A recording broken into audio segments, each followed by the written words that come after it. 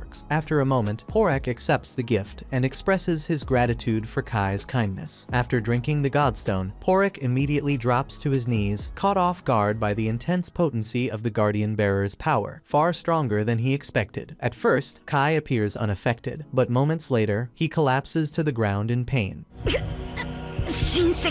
The Korers quickly gather around him, concerned, asking if he's okay. Kai reassures them, saying he just needs some time to recover, and then he makes his way back down to the valley, warning them to keep their distance for now. While Kai is resting, a nightmare from his childhood haunts his sleep. In this world, his first village was set ablaze by a band of guerrillas, leaving him no choice but to escape and find shelter in Lag Village. When morning comes, Kai wakes up, and is surprised to see that he's been covered with a blanket. But what shocks him even more is discovering Aru lying next to him. He panics and demands to know what Aru is doing, so she tells him that she only wanted to keep him from catching a cold, which is why she stayed close to keep him warm. Although Kai saved her, she reminds him that she was still sent here as an offering, and because of that, she vows to dedicate her life to serving him as best as she can. Kai responds that he doesn't need a servant and urges her to go back home, but Aru insists she cannot, according to what his grandfather told her. If she fails to fulfill her duty as an offering, a terrible misfortune will fall upon all of them, so she can't leave. Kai continues trying to persuade her to return home, but then he notices the sun has risen, meaning he needs to hurry back to Lag Village before anyone discovers he was gone. He quickly scales the side of the valley, only to be surprised when he finds the rest of the Korers still waiting for him. He expected them to have left by now, but as Porek explains, while they're grateful Kai saved them from the orcs, they have nowhere else to go. With their old village destroyed, they were hoping Kai would allow them to stay here and dedicate themselves to serving him. Kai can't help but feel some sympathy for their situation, so he reluctantly agrees to let them settle on the land around the valley. But he makes one thing very clear: they're absolutely forbidden from entering the valley itself without his direct permission. Just as he's preparing to return to the village, Porek stops him, saying there's something crucial he needs to share before Kai leaves them. Not long after, Kai makes it back to the village, only to immediately face an irritated Jose. He's late for their usual morning training, and she isn't happy about it. When she demands to know where he's been, Kai can't exactly admit that he was in the valley, so he settles for the simple excuse of having overslept. A short time later, the chief comes up to a few of Kai's friends and asks if they have any idea where he might be. Monzo replies that Kai was given storage house duty today, so he should be somewhere near the castle. When Vezin finally tracks him down, he immediately challenges Kai to a duel. After hearing about Kai's impressive performance while defending Jose, Vezin is eager to witness Kai's strength firsthand, but he assures Kai that it's just a friendly sparring match, so there's no need to worry about anyone getting killed. Kai feels relieved knowing that this isn't a fight to the death, but after what Porek told him, he realizes he'll need to stay cautious. Porek advised him to keep the fact that he's a guardian bearer a secret for the time being. Since he only recently gained this power, he's vulnerable and could be easily targeted before he learns to control it fully. That's why Kai Kai must make sure to keep his divine crest concealed no matter what. So Kai knows he has to restrain himself during the fight with Vezin. Even though Vezin is the weaker one, he's the first to attack,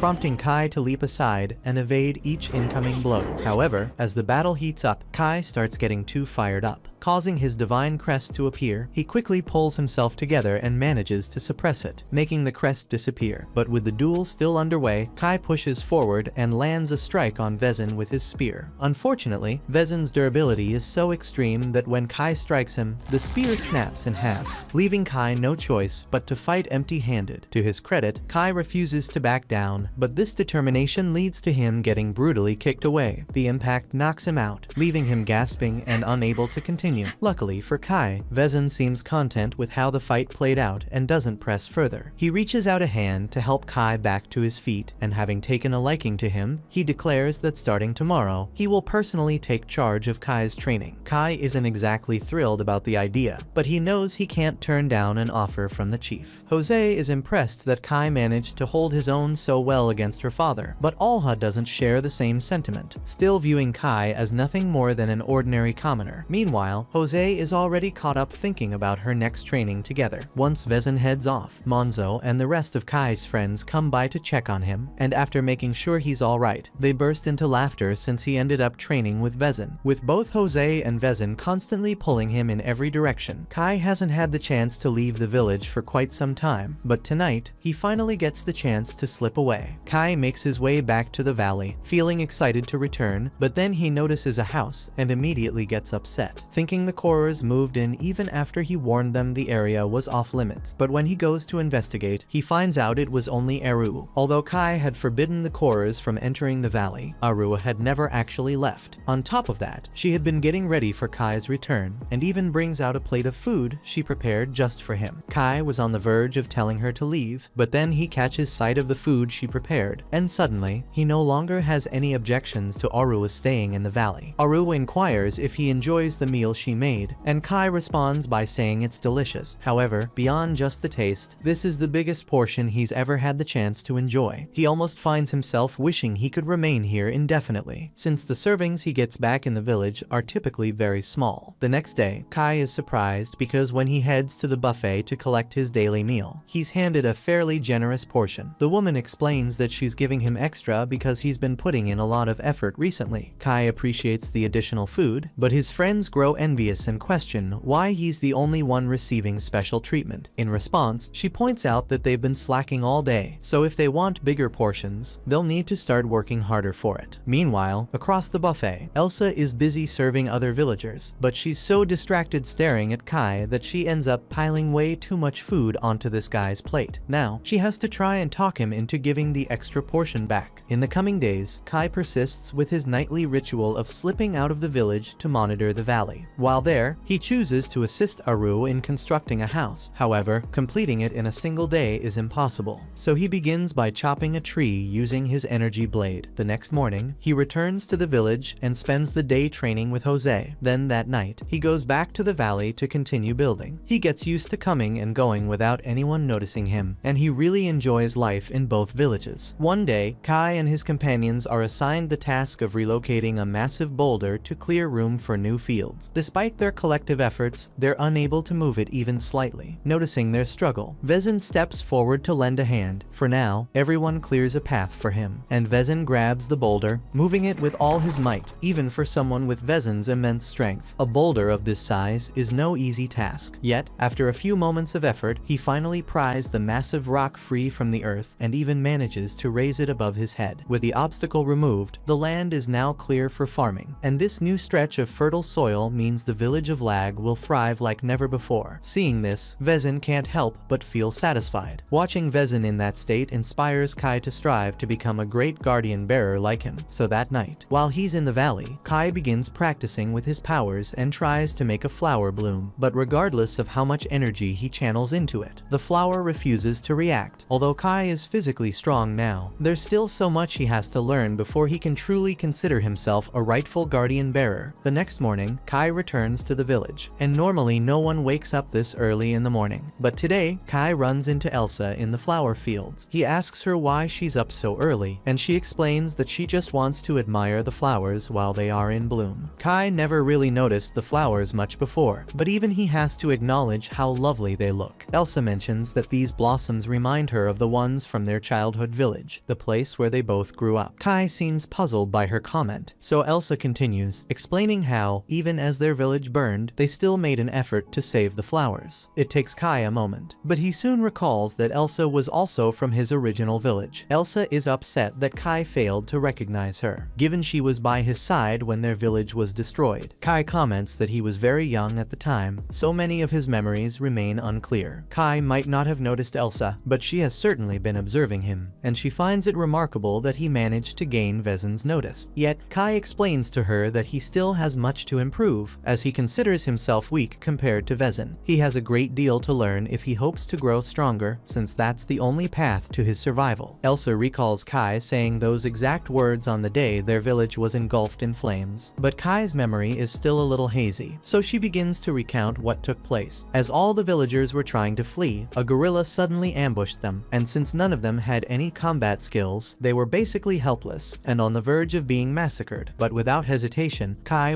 charged straight at the gorilla and grabbed hold of its leg. Naturally, Kai was far too weak to inflict any real damage on the gorilla, but his courage gave Vezin just enough time to show up and save them. While Kai felt relieved that Vezin had rescued everyone, he also couldn't help but feel frustrated by how little he was able to contribute, so he made a vow to do whatever it took to become stronger. Then again, that oath might not hold much weight, considering he had forgotten all about it. Elsa shares with him that it holds deep meaning for her, as on that day, even if it didn't seem so, Kai rescued all the villagers. In her view, he will forever remain a true hero. Meanwhile, deep within the forest, a fierce battle is raging between the gorillas and the orcs, with the orc general completely overpowering the fight. Even the gorilla guardian bearers were no match for him, and were instantly decapitated. With that, the orcs declared victory over the gorillas, claiming this territory as their own, and now, their sights are set on Kai's valley. However, at this moment, Kai remains completely oblivious to the danger that approaches. The valley remains unchanged, so Kai returns to the village, and the following morning, he's assigned to storehouse duty. As he's working, he spots a grain of wheat on the floor and starts thinking whether he could use it to make rice balls, since he's been eager to try them. At that moment, Elsa approaches him, having overheard Kai mention rice balls, and she asks if he can describe what they are. Kai isn't entirely sure how to explain it, but he believes they're supposed to be incredibly delicious, even though he's never had one himself. Shortly after, Manso enters and scolds Kai, telling him to stop talking to Elsa and get back to work since there are still plenty of bags left to move. Kai quickly apologizes and resumes carrying the bags, while Vezin urges everyone to speed up and stash the food sacks in the basement before the inspector arrives. Alha walks up to Vezin and questions whether hiding the food from the inspector is truly needed, but Vezin explains that with the village's food supplies running low, failing to conceal some of it would mean smaller rations for the villagers. Alha doesn't seem bothered. After all, a bit of hunger never killed anyone, but Vezin genuinely cares for his people and refuses to let anyone go hungry under his leadership. Kai and his friends don't know the full story, but they've heard that an inspector from the Central Plains is on his way, and they need to stash away some of their food before he arrives and takes everything. They've also heard that this inspector is a guardian bearer, even stronger than Vezin, but unlike Vezin, he doesn't use his power for anything honorable. A few hours pass. The inspector shows up, prompting the gate to be opened as Vezin steps forward to greet him. The inspector's first reaction is to grumble about how many demi-humans are around, explaining that he was attacked by a group of gorillas on his way here. He claims there were about 10 of them, but he was able to fend them off by himself, so he's fine. Jose finds that impressive. After all, it takes real strength to handle 10 gorillas solo, but when she finally meets him, she's far less impressed. Gandil is just a pipsqueak, and his very first act is to belittle Jose, calling her a frail woman. He doesn't stop there, he also mocks Alha, accusing him of being incompetent for failing to eliminate the demi-humans in the region. Neither of them dares to argue back. Moments later, another man steps through the village gate, prompting Vezin to ask if he's with Gandal's party, but that isn't the case. The stranger introduces himself as Nada, explaining that he was dispatched by the monastery of Maz. He merely took the same route as Gandil, which is why they showed up at the same time. Gandil proceeds to examine the village storehouse, and his expression darkens. There's barely any grain inside. As a tax collector, he takes immense satisfaction in squeezing every last bit from small villages. So he turns to Vezin and demands to know if this pitiful amount is truly all the grain the village has saved. Vezin insists that he would never even think of hiding any part of their harvest and assures Gandalf that what he sees is all they have. He offers an excuse, claiming that the weather's been bad lately, which has ruined their recent crops. However, Gandalf chooses to use the weather as a convenient excuse to remain in the village for a while, clearly because he's feeling suspicious. Vezin has no option but to agree to Gandalf's request, even though it essentially means they'll be stuck footing the bill for all of Gandalf's extravagant demands. Jose isn't happy about it, but Vezin reminds her that there's nothing they can do. Gandalf is an official inspector, and opposing him is the same as defying the king. Later that day, Kai is passing through the village when he notices Nada kneeling by one of the graves, carefully tending to it. Kai thanks him for taking care of the burial sites, but Nada simply replies that it's his duty as a monk. He then mentions that he's heard the stories about Kai, how he gained incredible strength after consuming a massive amount of godstones. Nada reveals that the same thing happened to him during his training at the monastery, where he was required to eat large quantities of godstones, which ultimately made him far stronger. Kai shows interest and questions Nada about whether his strength matches that of the guardian bearers. Nada reveals his divine crest as evidence of his power. This leaves Kai even more astonished, as he hadn't realized Nada was a guardian bearer. However, Nada clarifies that this isn't true. While he does possess a divine crest, he never actually obtained divine protection. Kai is surprised, unaware that one could acquire a divine crest without a god's blessing. But Nada explains that through intense training and reaching a high enough level of strength, it's possible to awaken a divine crest naturally. As Kai and Nada continue their conversation, Gandalf is seated in the castle, presented with a feast, yet he remains unsatisfied. His server apologizes, explaining that this is the finest they can prepare given their limited supplies. However, Gandalf dismisses their concerns and insists on being given more, even if it means some villagers go hungry. Because of Gandalf's selfish demands, the portions for the villagers have been drastically reduced, leaving them frustrated. They long for the day he returns to the capital so they can resume their normal meals, but there's nothing they can do to make him leave. Meanwhile, inside Vezin's room, Nada is having a discussion with him about an important issue. A large group of orcs has been spotted, and this group is bigger than usual, which has Olha concerned that it could be the beginning of an invasion. Nada reassures him that there's no need to worry about a full-scale invasion, since the group isn't large enough to threaten the entire human kingdom, but it still poses a major danger. Because of that, Nada wants to go after the orcs. However, he admits he's unfamiliar with the region, so he asks if Vezin could provide some help. Vezin understands the situation and agrees to arrange for a few people to accompany Nada on his mission to track down the orcs. That night, Kai returns to the valley, bringing some unfortunate news for Arua. He has been selected to join the squad assisting Nada in hunting down the orcs that have been roaming the area, meaning he won't be able to come back to her until the mission is complete. While Aru understands, she can't help but fear that if Kai leaves, he might never make it back to the valley. Still, Kai reassures her, no matter what, he will return. After all, as the guardian bearer of this valley, protecting it is his responsibility. Kai then makes his way out of the valley to meet up with Porek. He tells him that he'll be tracking down a band of orcs that have appeared nearby, and Porek speculates they might be searching for the ones Kai took out a few days earlier. Kai agrees it's a possibility, but he isn't too concerned. He's ready to deal with whatever the orcs bring his way. The following morning, while Gandalf continues to lounge around, a squad is dispatched to pursue the orcs that Nada is searching for. Olha and Vezin observe the group as they head out, though Olha feels it wasn't the best decision to assign Jose to this mission. Under normal circumstances, Vezin would have chosen Olha, but he now has to deal with the guerrillas that allegedly attacked Gandalf on his journey here. On top of that, Kai is accompanying her, and since Vezin has faith in him, he's confident that Jose will be fine. At that moment, Elsa comes rushing out of the gate, eager to give something to Kai. She tried her hardest to recreate the rice balls Kai mentioned by using wheat, and she wants him to taste them. Kai expresses his gratitude for the kind gesture, and strangely, just looking at the rice balls makes him think of his mother, even though he's been an orphan his entire life in this world. Then, Manso calls out to Kai, urging him to get moving, so Kai thanks Elsa once more and tucks the wheat balls into his shirt to save for later. The group then heads out, and after traveling for a while, they come across a horrific scene. There are dozens of dead apes and orcs scattered all over the place, and Nada believes that the orcs they are chasing must have gotten in a fight with the gorillas. However, there are a lot more ape corpses than there are orcs. but it looks like the orcs won the battle. But Kai has no idea why the orcs would do something like this. Jose mentions to Kai that they might be after the same thing as Nada, since she overheard part of his conversation with Vezin and Alha the previous night. Though she didn't catch everything. Just then, Nada approaches, and since both Kai and Jose are curious, he decides to explain. He reveals that he's here because of an ancient prophecy. The prophecy speaks of a mighty god destined to emerge in these lands, and Nada's mission is to locate this god and its gravestone before anyone else can seize it. Legend states that whichever race secures the god will gain unimaginable power, so he absolutely cannot let the demi-humans get to it first. Kai questions what sort of god they're dealing with, prompting Nada to explain it's an untamed spirit, bound by no one's will. Its power is beyond measure, and it doesn't distinguish between good or evil. As Nada speaks, Kai reflects on recent events in the valley, slowly realizing the god Nada seeks might actually be him, but he can't tell them about it. The group keeps moving forward, and after some time, they stumble upon a village that has been completely destroyed. Kai suspects the orcs may be responsible for the devastation, and it doesn't take long before he's convinced it was indeed their doing. Jose quickly dashes ahead, determined to assist any villagers who were attacked. Nada cautions her that it might be dangerous down there, but she insists she can't just stand by while people are in need. Once they arrive at the village, they discover that a lot of the homes have been destroyed, and there are a few dead Uzels on the floor over there. The Uzels are a quiet and peaceful species, so they aren't hostile towards humans, but whatever did this definitely was. Kai spots an orc axe on one of the fences, so everyone is immediately put on guard, and they tell Jose that they should get out of here before any more orcs show up. Still, Jose believes there's a chance some of the Uzels might have survived, so she refuses to leave until she's thoroughly searched the village for any remaining survivors. Nada agrees they should investigate the village as well, though his main interest lies in examining the local land god. With that in mind, Manso instructs Kai to accompany Nada while the others stay behind to protect Jose. As Jose and the others walk through the village, they discuss how strange this situation is. The village is completely empty, yet the damage to the buildings is minimal. Normally, orcs would cause much more destruction if they were going to attack a village like this. Just then, Jose notices some blood on the ground, and the trail leads over to a house, so she thinks there might be an injured Uzels inside. Meanwhile, Kai and Nada make their way into the village shrine to examine the gravestone of the local god. Since it's quite dark inside, Nada chooses to use his spiritual energy to produce some fire, but Kai quickly cautions him not to attract too much attention, as orcs could be nearby. Nada finds it odd how calm Kai remains, since most people would be shocked to witness someone conjure fire out of thin air. He starts to wonder if Kai has encountered a technique like this before, but Kai can't really admit that he too knows how to wield fire, so he simply says he heard about it in a story. Still, Nada doesn't seem entirely convinced. Back above ground, Jose approaches the house and calls out to whoever might be inside, assuring them she means no harm. But when she opens the door, all that greets her is the lifeless body of an orc.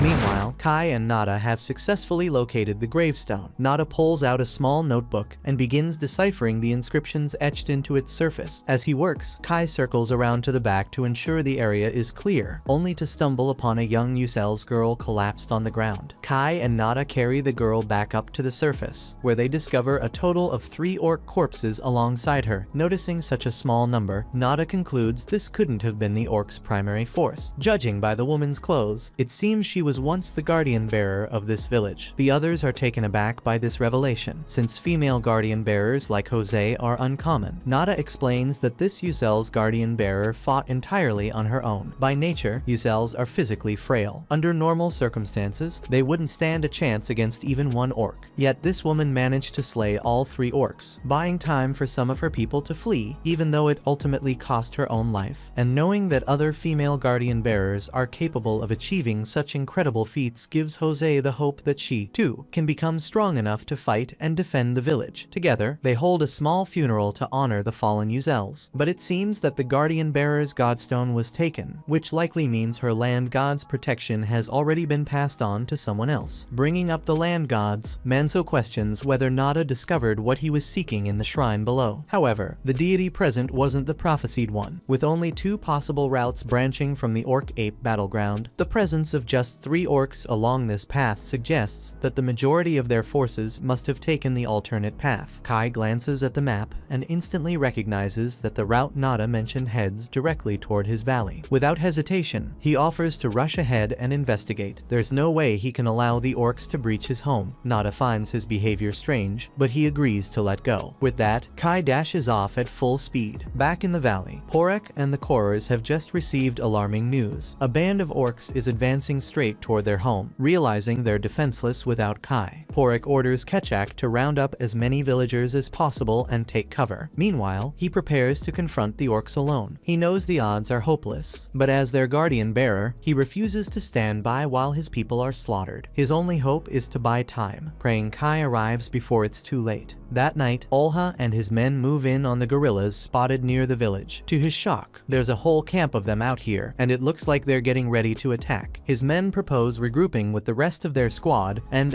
launch an attack later, but Olha refuses to delay any longer. His men attempt to hold him back, pointing out that their numbers are too few to take on all the guerrillas, but Olha pays no attention. It wouldn't be so bad if his concern was the guerrillas striking during their retreat, but Olha's real motivation for charging into battle is his desire to win Gandalf's favor. Luckily, none of the others support his reckless plan, so in the end, Olha concedes and agrees to fall back to the village, regroup, and then launch their assault on the guerrillas. Meanwhile, the other group has made camp near the ruined village, and Kai's friends are beginning to wonder whether he was able to locate the orc horde or not. They're stuck waiting until Kai comes back and informs them of the orcs' location. But it's already been a while, and they're starting to get concerned about Kai's safety. Jose grows particularly anxious, and she begins questioning whether she should have joined Kai after all. The thought even crosses her mind to chase after him, hoping to reach him in time, but the others insist she can't. Their duty is to ensure Jose's safety above everything else, and Kai would never approve of her risking herself for no purpose. Nada approaches Jose and reassures her there's no need to be so concerned. Kai is an exceptionally skilled warrior, meaning he likely won't fall out there. At this point, all they can do is have faith in Kai's abilities. Still, after saying this, Nada announces to the group that he's making his way up to the hill's peak. One of the guards asks why he's heading up there, and Nada replies that he's going to pray. That's all he can do in this situation. But the truth is, he's actually going to use a secret technique that lets him monitor Kai's movements. Somehow, Nada can't shake the suspicion that Kai understands far more about the Valley God than he's letting on. Nada sits down to meditate, and soon, two radiant eyeballs materialize above him. He then dispatches these floating eyes into the forest to track down Kai. Meanwhile, Kai himself is sprinting at full speed, desperate to reach the valley before time runs out. As he races forward, he spots countless orc footprints pressed into the dirt, every single one leading directly toward the valley. Suddenly, Kai catches the sound of rustling from a nearby bush. Then, just seconds later, a figure leaps out and lunges at him with a knife. Kai instantly pulls out his own blade, fully prepared to strike down his assailant, until he recognizes it's only Kechak. Moments later, the rest of the Korors emerge, and Kai feels a wave of relief that it wasn't an orc ambush. But confusion quickly follows. Why are the Korors even here? Porek clarifies that they detected orcs advancing toward the valley, so they came to scout their movements and, if necessary, slow them down. However, according to Kai, they didn't need to go through all of that. As the guardian bearer of the valley, protecting it is his duty. But Kechak argues that he and the other Korors also have every right to defend the valley, since they've established their new village around it. They refuse to leave it behind. Kai is pleased to hear that the Korors will stand with him, but just at that moment, a loud noise erupts nearby.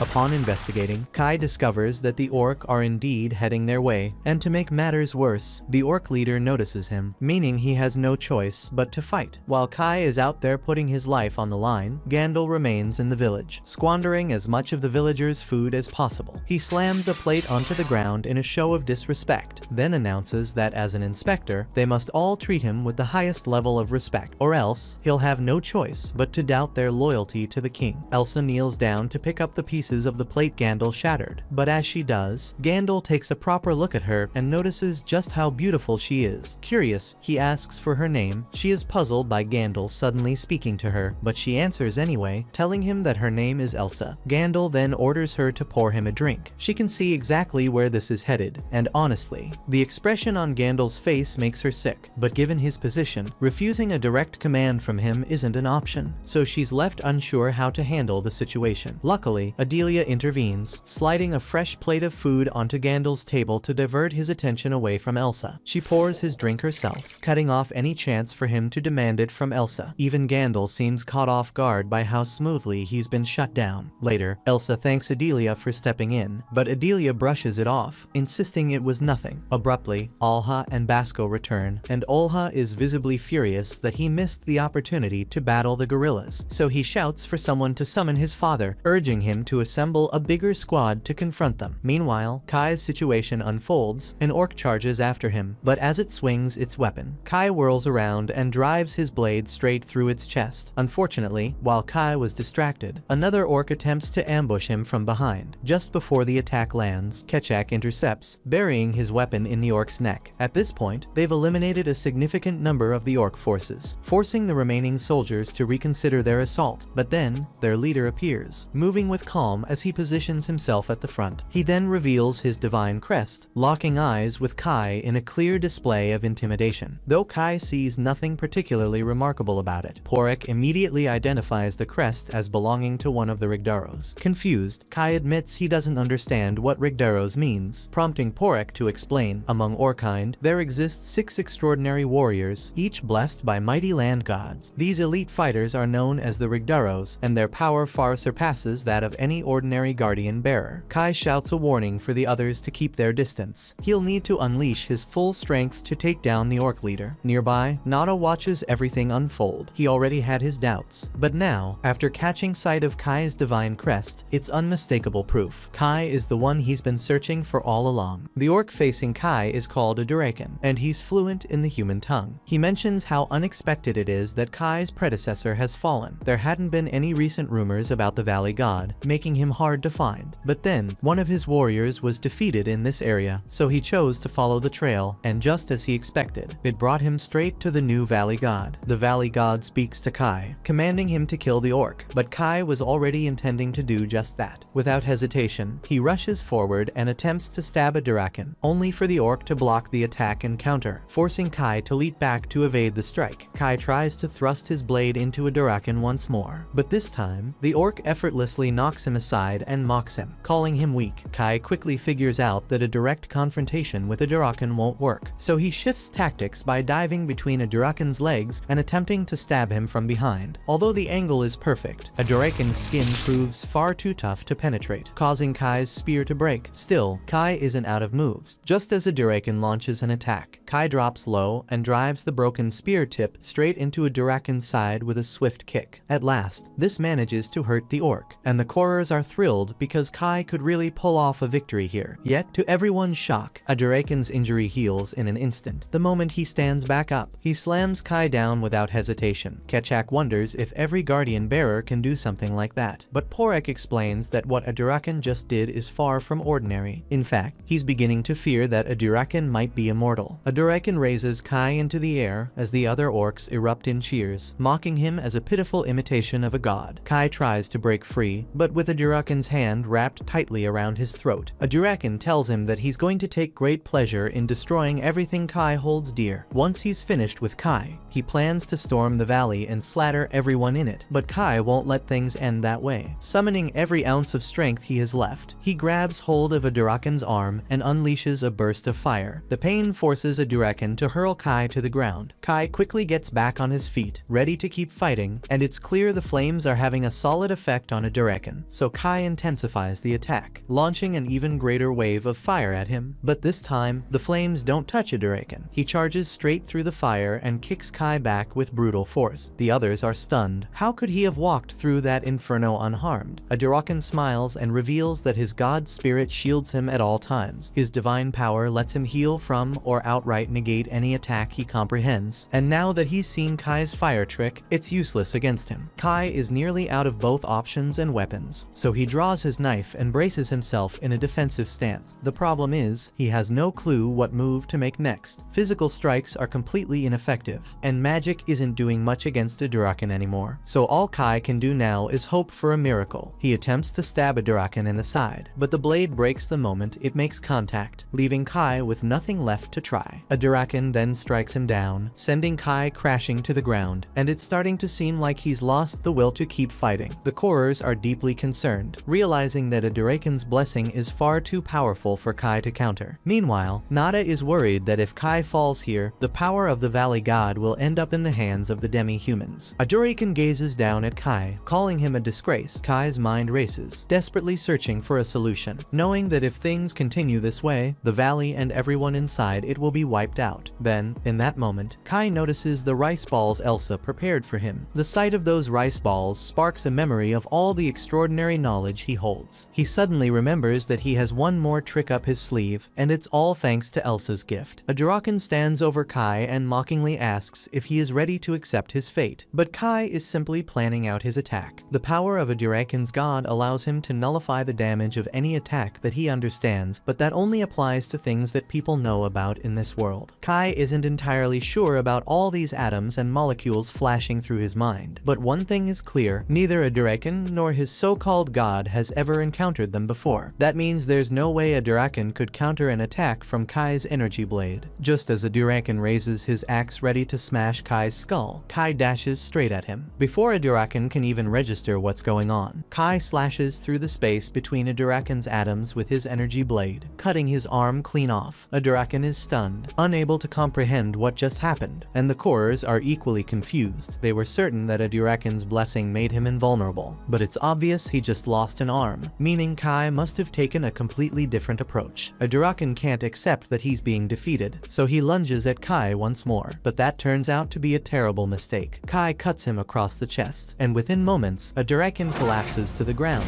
taking his final breath. Nada witnessed everything, completely stunned by what Kai just did. Not only does he wield fire magic, but he also used a type of magic Nada has never encountered before. Now, Nada knows he has to be careful. Back in the destroyed village, Manso stands watch beside Jose when, without warning, she crumples to the ground. Manso tries to figure out what's happening, until he and the rest notice the deep, ugly wound on her leg. The injury looks serious. Meanwhile, in the forest, Kai has just claimed a Duraken's godstone, and the remaining orcs can only watch, their faces filled with complete disappointment. Yet, they understand they're no match for Kai, so they stay back, keeping their distance. Kai consumes a Duraken's godstone, and since a Duraken's god was immensely powerful, the energy Kai gains from the stone is extraordinary. His power starts surging outward, so intense that it sends all the orcs fleeing in fear, and it's a good thing they ran off because a moment later, he collapses to the ground, knocked unconscious by the overwhelming surge of new energy, and Porek has no idea what's going on.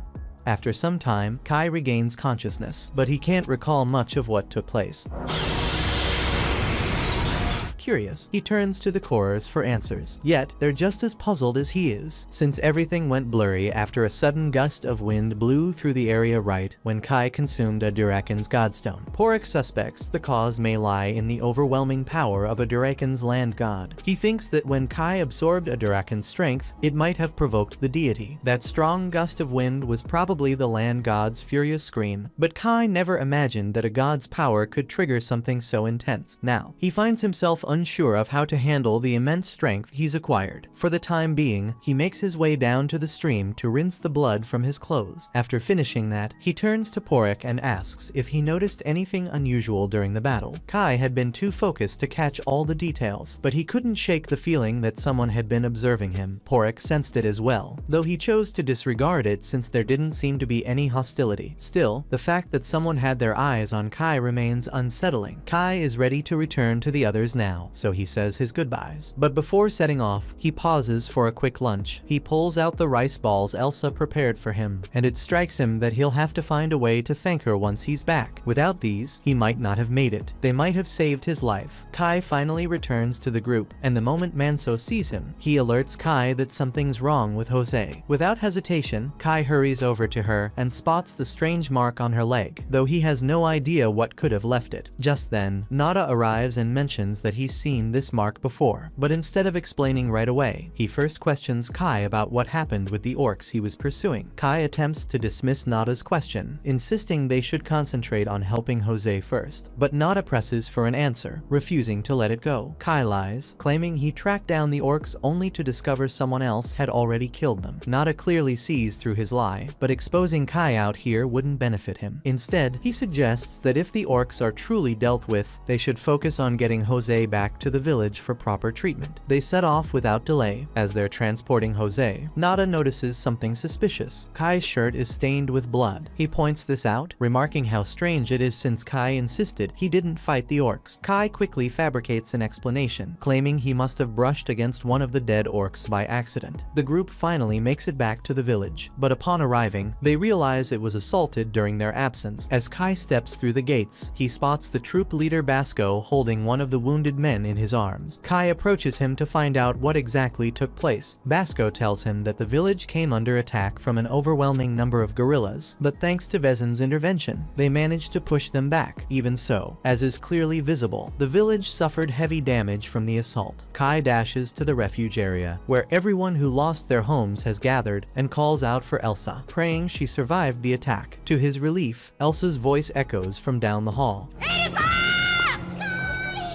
She's still alive, and Kai is overjoyed to see her safe and sound. Meanwhile, the group takes Jose to Vezin, who is stunned to see that even Jose has been afflicted. He explains that Olha is showing the same symptoms and admits he understands the cause behind it. At the same time, a scouting party was dispatched to gather information on the guerrillas. To their terror, they find that the guerrillas have summoned reinforcements and are getting ready to launch another assault. Meanwhile, in the village, Kai assists Elsa in tending to the injured villagers, still struggling to accept how severely the village was destroyed. When the attack first began, Elsa had fled here with her mother and younger sister. She had been terrified, but just remembering Kai's face gave her a sense of safety. The moment Elsa says this, Grandma realizes she and Kai are about to share a special moment, so she quietly slips away. Kai turns to Elsa and begins to express his gratitude for the rice balls she prepared for him. However, before he can finish speaking, Manso suddenly appears and informs him that Vezin needs to see him right away. Kai makes his way to Vezin's office to deliver his mission report. Vezin expresses relief that the orcs have been neutralized as a threat, though he reminds Kai that the guerrilla problem still remains. Kai inquires about Jose and Olha's condition. Vezin explains that the guerrillas have cursed the land gods bound to Jose and Olha. It was a calculated move to eliminate the village's most powerful defenders. He adds that according to their earlier reconnaissance, the guerrillas appear to be mobilizing for another assault soon. Nada explains to Vezin that once the curse is removed, they'll regain their ability to fight. Because of this, he requests Kai to join him in breaking the curse. The reason he specifically chooses Kai is his strong belief in Kai's power. Vezin, too, has confidence in Kai, so he gives him his blessings and informs him that his journey will take him to Elg, to Olha's god, and then to Edda, to Jose's god. The fate of Lag village depends entirely on the success of this mission, but Vezin is putting his trust in Kai, and for Jose's sake, Kai vows to give it everything he's got. He and Nada then step out of Vezin's office, but as they make their way down the stairs, they hear Gandalf shouting. Even in the middle of this crisis, Kai can't help but wish Gandalf would actually contribute, especially since he's a guardian bearer. But considering how useless Gandalf tends to be, Nada doubts he'll be any help at all. In any case, Nada has a few things to get ready for the journey, so he tells Kai to meet him at the north gate once he's prepared. Meanwhile, Kai pays Elsa a visit and at last expresses his gratitude for the rice balls she prepared. Elsa is happy that the meal supported Kai during his mission, but he informs her he must set off on another journey today. Still, he reassures her that he'll return as quickly as he can, and when he does, he vows to take Elsa to a truly special place. Elsa takes Kai's hands and tells him she'll eagerly await his return. Yet, as Kai walks away, she can't help but already feel his absence. Kai finally reunites with Nada at the north gate, where Nada appears to have been given a bag by Vezin to aid in breaking the curse. Meanwhile, Jose and Olha continue to suffer greatly from the curse's effects. After a few hours, Kai and Nada have just reached the village of Elg, where the land god of Olha is located. If the guerrillas deliberately went through the trouble of cursing the gravestone in this place, they must be keeping watch to prevent anyone from lifting the curse. Nada announces that he'll scout ahead and immediately activates his surveillance technique. Kai realizes it's the same presence he detected during his fight with the Durekan. Nada explains that this power is known as 100 Eyes, a secret art he mastered at the monastery, granting him the ability to observe anything, no matter the distance. After scanning the area, Nada reports that just 5 gorillas are stationed at the gravestone, meaning the 2 of them should have no trouble dealing with them. The moment they reach the gravestone, Kai leaps into action, slashing one gorilla's throat before driving his blade into 2 more. He then moves to support Nada, only to find his companion more than capable of holding his own in battle. Kai is surprised by Nada's impressive skill, but in the heat of combat, he doesn't notice that his divine crest has been exposed. However, Nada had already suspected its existence, and seeing it, he drops to one knee. He pleads with Kai to wield the power of the savage god for the sake of the unified kingdom of men. Kai tells Nada there is no need for him to bow his head, but Kai really doesn't want to talk about this right now, so he says they should take care of the curse on Alha's land god. Nada agrees to drop the topic for now, so he begins cleaning up the gravestone while Kai stands guard. As Nada cleans up, he elaborates to Kai on why the unified kingdom desperately requires a new, mighty god. It isn't merely about strengthening the realm. The human kingdom is actually in steady decline year after year, and the root of this decay lies with figures like Gandalf. The kingdom's most formidable guardian bearers have grown corrupted by their own authority and the comforts it affords them. In their complacency, they've neglected their sacred responsibilities, and this negligence has gravely weakened the gods who uphold the king's reign. Without intervention, Nada warns, this downward spiral will only worsen. Nada explains that if the kingdom were still as strong as it once was, then reinforcements could have been deployed to assist during disasters like this. But with things as they are now, the number of tragedies will continue to rise year after year, because their current roster of gods can't support the king anymore. That's why Nada has been looking for a new god to strengthen the kingdom, even if it means tearing down the current hierarchy. Nada starts performing the curse-breaking ritual, prompting Kai to ask about the liquid he's pouring over the gravestone. Nada clarifies that the deity of Elg village serves the lag's god, meaning Vezin's blood, as the guardian bearer, can neutralize the curse. Once the blood fully absorbs into the stone, Nada announces the ritual's success. Now, he says, they must hurry to Ida village to repeat the process and free Jose from his affliction. As the journey continues, Nada launches into another speech about the shifting state of the world. He highlights how the gorillas, in their desperation, were even ready to undermine the land gods and throw the land into chaos just to secure victory. Kai questions what Nada means by desperate. Nada then clarifies, based on his research, that the gorilla nation is confronting a massive threat, one so severe it might drive them from their homeland. That's why they're invading human territory, to seek a new place to settle. It's the same with the orcs that Kai killed yesterday because they were looking for a new god in order to face the being that is threatening them in the north. With all the changes happening, Nada is worried that the kingdom of humans might be destroyed as a result, so he asks Kai to lend the power of his god to the kingdom of humans and save millions of lives. Kai finds Nada's story quite convincing. However, out of nowhere, the valley god starts urging him to kill Nada, leaving Kai uncertain about whether he can truly trust him. He asks Nada for a bit of time to think things over, and while Nada agrees to wait, he makes it clear that he expects an answer once they've lifted the curse on Hosea's land god. Meanwhile, back in the village, the mark on Alha's body has begun receding thanks to the efforts of Kai and Nada, and if Alha regains enough strength to join the fight, then the villagers of Lag have a good chance of surviving. Kai and Nada finally reach the gravestone in Edda after defeating the gorillas protecting it. Nada starts working to break the curse.